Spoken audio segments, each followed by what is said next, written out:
Et de cette perte de vitesse de l'apprentissage de la langue du voisin, est-ce qu'Emmanuel Macron et Olaf Scholz en ont parlé entre eux en anglais? En tout cas, nous, intéressons-nous à cette jeunesse française et allemande. Quelle est-elle?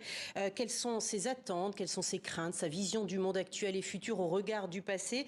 Vous allez nous le dire, Anne Tallino, vous êtes secrétaire générale justement de l'Office franco-allemand pour la jeunesse, l'OFAGE dont on vient de parler, puisque c'est vous, avec votre homologue allemand, Tobias Bütow, qui avez dirigé une étude donnant justement la parole, enfin, aux jeunes Allemands et aux jeunes Français. Plus de 3000 au total, âgés entre 16 et 25 ans, sondés en octobre dernier, en amont donc de ce 60e anniversaire du traité de l'Élysée. Alors, que livre cette étude dans les grandes lignes?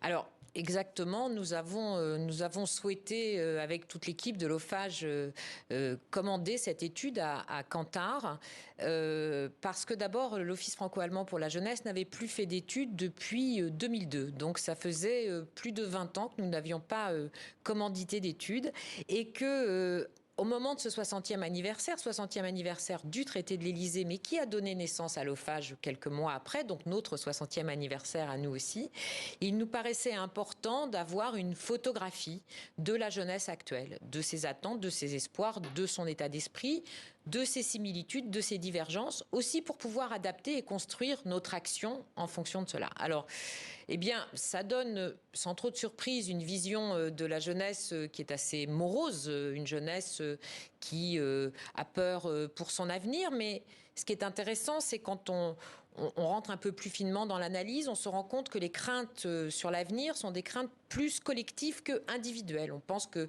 collectivement, les jeunes vont avoir plus de mal à se faire entendre, plus de mal à construire leur avenir, se disent qu'ils vivront moins bien que leurs parents, mais après, personnellement, ça va mieux.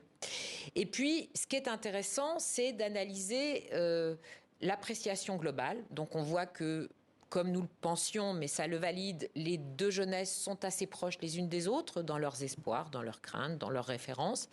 Mais il y a quand même des vraies différences. Alors, ces vraies différences... Ces grandes différences et sur quel sujet? Est-ce qu'il y a un sujet fédérateur au niveau de la jeunesse? Alors, évidemment, il y a un sujet fédérateur et sans surprise, c'est la préoccupation pour le climat et le développement durable qui est leur première préoccupation, clairement loin devant les autres.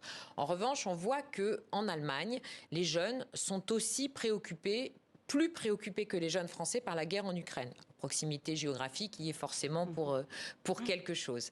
Mais en tout cas, ce dans quoi ces deux jeunesses se retrouvent, c'est vraiment la lutte pour le climat. Et ce qui est intéressant aussi, c'est l'engagement politique, c'est-à-dire qu'il y a environ 2/3 des jeunes Français qui déclarent voter aux élections, 3/4 des jeunes Allemands, ça correspond à peu près aux statistiques, mais en revanche, ces jeunes, ils ont d'autres engagements que des engagements structurés, collectivement, politiques, tels qu'on les connaît classiquement, les partis, les syndicats, etc. Et ils ont d'autres engagements auprès d'organisations internationales, d'ONG, auprès d'ONG, de groupes d'amis. C'est-à-dire que différemment par rapport, c'est pas forcément le vote qui marque leur implication politique. Exactement. Et c'est exactement cela. Des engagements aussi dans la sphère privée, familialement, auprès de leurs amis, ou bien en participant à un nombre de démonstrations, manifestations pour le climat.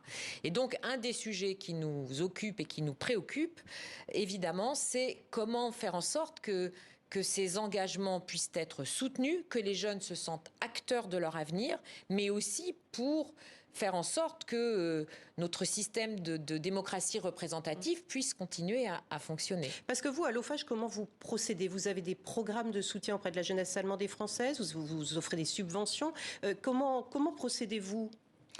Alors, nous soutenons les projets, des projets d'échange, de mobilité des jeunes de 3 à 30 ans. Alors c'est un peu, voilà, parce que ça donne une bonne vision.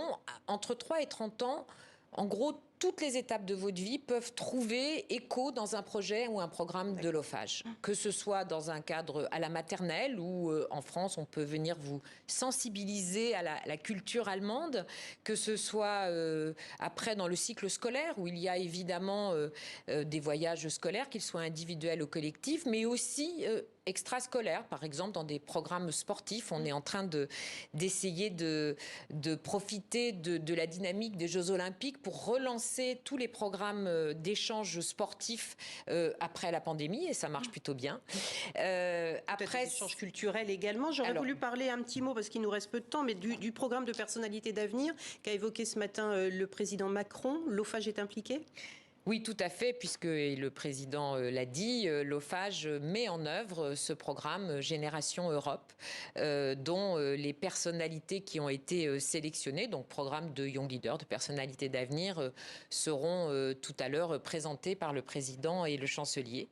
Et nous célébrerons aussi cette journée ce soir par un concert, puisque vous parliez de culture, au Panthéon, avec un orchestre philharmonique de jeunes, français et allemands, d'origine sociale plutôt défavorisée, qui pratiquent la musique depuis 5-6 ans et qui travaillent depuis le mois d'octobre et qui, depuis 8 jours, sont à Paris et travaillent avec une chef d'orchestre allemande. Et ce soir, nous aurons les 70 jeunes qui vont interpréter des musiques françaises et allemandes. Formidable, un bel exemple de la coopération franco-allemande. Quand elle peut être musicale, c'est encore plus doux. Merci beaucoup, Anne Tallino, secrétaire générale de l'Office franco-allemand pour la jeunesse, d'avoir été avec nous.